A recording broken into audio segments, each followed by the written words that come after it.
Days after instituting martial law, Thailand's army chief declares a coup.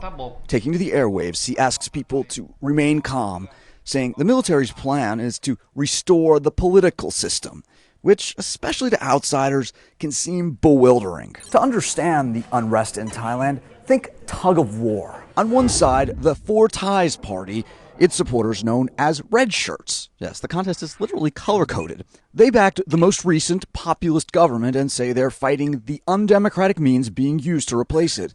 On the other side, people who wanted that government disbanded. They're comprised of Thailand's traditional ruling classes, the aristocrats and the civil service, but also members of the middle class, who are known to hit the streets wearing yellow. Why do the yellow shirts oppose the now-deposed government? There's some history here. The movement forms in 2006 to oppose then Prime Minister Thaksin Shinawatra. Mr. Thaksin, a telecom billionaire, had originally been elected in 2001, mostly by rural and low-income voters. He returns the favor with programs like universal health care, microfinancing for villagers, and debt relief for farmers. But he's assailed by allegations of corruption and reports that while in office, he was amassing millions of dollars. Protesters from the People's Alliance for Democracy hit the streets wearing yellow, the royal color, and accused Mr. Thaksin of disloyalty to the Thai monarchy, a more or less ceremonial seat of power.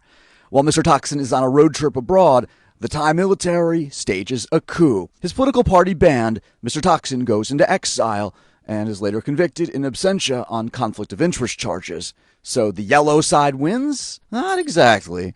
The military drafts a new constitution, and in 2007, lo and behold, the pro-Thaksin People's Power Party regains power, and Samak Sundaravej takes over as prime minister. The next year, civil unrest by supporters of the opposition who barricade Bangkok's airports. A constitutional court disbands the People's Power Party, accusing it of committing electoral fraud. Parliament appoints a leader from the opposition party to take over as prime minister. Soon, supporters of Mr. Thaksin take to the streets, demanding new elections. A security crackdown leaves more than 90 people dead, the vast majority of them protesters. Elections are held again in 2011, and the winner in a landslide is Mr. Thaksin's youngest sister. Yingluck Shinawatra becomes Thailand's first female prime minister. So the red shirts win? Not so fast.